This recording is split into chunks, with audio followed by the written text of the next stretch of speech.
Un grand bonjour à vous, à toute l'équipe technique. Je salue les collègues panélistes, j'ai grand plaisir à débattre avec eux. Je salue surtout nos nombreux téléspectateurs. La Libye, il faut comprendre quelque chose, c'est depuis la chute de la Jamaïria un enjeu et un champ de bataille, et c'est une arène internationale. Il n'y a pas, ça ne se limite pas à l'Union européenne, à l'OTAN, à la France ou aux États-Unis. Il y a surtout des grands acteurs régionaux, l'Arabie Saoudite, le Qatar, les Émirats Arabes Unis, l'Égypte, et surtout, il y a même d'autres États arabes, comme le Maroc, qui a participé en 2011 au bombardement de l'OTAN contre la Jamaïria. Ce qui se passe actuellement, c'est un assaut qui est mené par le général Haftar, soutenu par l'Égypte, soutenu par une partie de l'Union africaine. Le but, c'est d'en finir avec les différents groupes djihadistes, islamistes qui contrôlent la Libye et rétablir un pouvoir fort à Tripoli. Ça, c'est l'explication officielle, mais ça ne correspond pas à ce qui se passe en Libye. La Libye, c'est le théâtre de deux guerres, en fait, qui sont des guerres par procuration. Ce qu'on appelle des guerres par procuration, c'est quand des puissances, qui peuvent être des puissances internationales ou régionales, se font la guerre au travers de deux autres adversaires, chacun soutenant un camp. La première guerre, c'est une guerre entre la Turquie et le Qatar, avec derrière eux les frères musulmans, contre l'Égypte et les Émirats Arabes Unis. Les Émirats Arabes Unis, il ne faut pas confondre avec les Saoudiens, ils étaient confondus géopolitiquement il y a 5 ans ou 10 ans, mais aujourd'hui, c'est une puissance régionale émergente, une puissance maritime, une thalassocratie, comme on dit en géopolitique. Ils sont en train de prendre le contrôle de la mer Rouge, des côtes de la Somalie et des côtes du Yémen.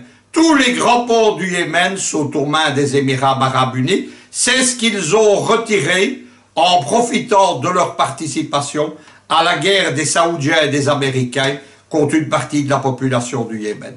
Ils contrôlent des ports au Kenya, des ports en Somalie, les ports de deux États sécessionnistes, le Puntland et le Somaliland. C'est très important parce que géostratégiquement, ils s'opposent à la présence, évidemment, des autres puissances dans la mer Rouge, et ils contrôlent la mer Rouge et l'aboutissement de l'océan Indien, les deux détroits, mais ça ne s'arrête pas là. Ils contrôlent également des ports à Djibouti, des ports en Érythrée, des ports en Éthiopie. C'est l'extension de la puissance. Les Émirats Arabes Unis appuyés sur l'Égypte, ils s'opposent à la Turquie et au Qatar. La Turquie qui a aussi des ambitions régionales, ils veulent être la puissance dominante en Libye et la puissance dominante en mer Rouge. Et c'est là que les deux grandes crises du moment en Afrique se rejoignent. La crise libyenne avec la bataille de Tripoli, mais aussi la crise au Soudan et l'éviction d'Omar el-Béchir. Omar el-Béchir qui paye sa politique opportuniste de plusieurs décennies. Omar el-Béchir a été avec tout le monde, il a soutenu tout le monde, il a trahi tout le monde. La dernière position, c'était de s'entendre avec les Turcs.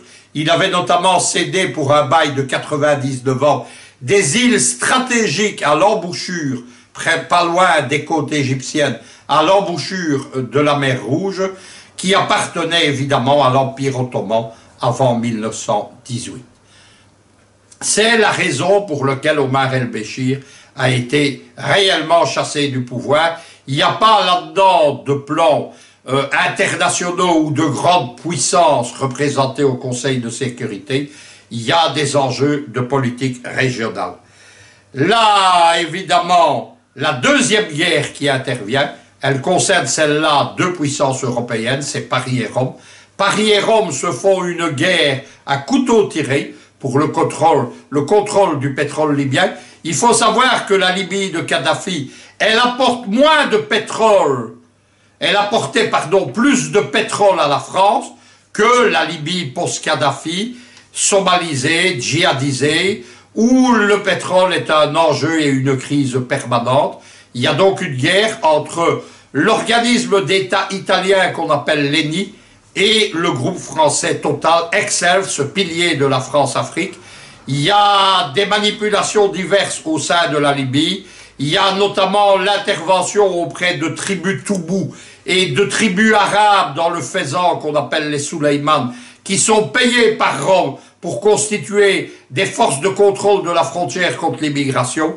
Les Français jouent un autre rôle. Ça vous explique que l'Italie soutient officiellement Farage, le gouvernement reconnu par l'ONU à Tripoli, qui est un gouvernement islamiste. Oubliez tout ce qu'on vous raconte sur ce gouvernement anti-système italien qui serait opposé à l'islamisation de l'Europe, qui serait opposé aux musulmans, etc. Ils sont alliés à un gouvernement islamiste à Tripoli. La France, elle a un jeu encore plus ambigu qui correspond bien à la nature trouble du régime de Macron. Elle soutient à la fois Haftar, à qui elle a probablement fourni l'élément décisif dans les premières phases de la bataille de Tripoli, qui était que Haftar a été doté d'une DCA puissante qui lui permet de contrer l'aviation de Tripoli. Mais Paris, officiellement, soutient également Tripoli. Il vient de renouveler à Farage son soutien. C'est là, une fois de plus, les intérêts des Libyens qui ne sont pas pris en cause. Les Américains, au milieu de tout ça, ils comptent les points. Le plan américain, c'est pas de rétablir l'ordre ou la stabilité en Libye, c'est la géostratégie du chaos, c'est gouverner la Libye, contrôler son pétrole au-dessus des ruines d'un État failli. Les Russes, eux, évidemment, ils sont alliés à Al-Sisi, mais qui est aussi allié aux Américains. Ils sont alliés ici à Haftar parce que le but de la Russie, c'est de s'insérer dans toutes les fractures possibles du bloc occidental. C'est une façon d'être présent en Libye. Tout cela, il faut malheureusement le dire, ça ne fait pas les affaires du peuple libyen. Il y a une espèce de cynisme international. La Russie, qui est engagée dans la guerre froide 2.0 contre les États-Unis dans un combat existentiel, eh bien pourtant, au Conseil de sécurité des Nations Unies, elle a voté contre une révolution de la Grande-Bretagne condamnant Haftar, et ce qui était impensable il y a encore quelques semaines, une Grande-Bretagne pourtant qui ailleurs dans le monde est le meilleur ami, le meilleur allié, les cousins, comme disent les Américains de Washington, c'est l'impérialisme anglo-saxon, mais l'impérialisme anglo-saxon, il s'est effacé en Libye lorsque comptent les intérêts des pétroliers américains.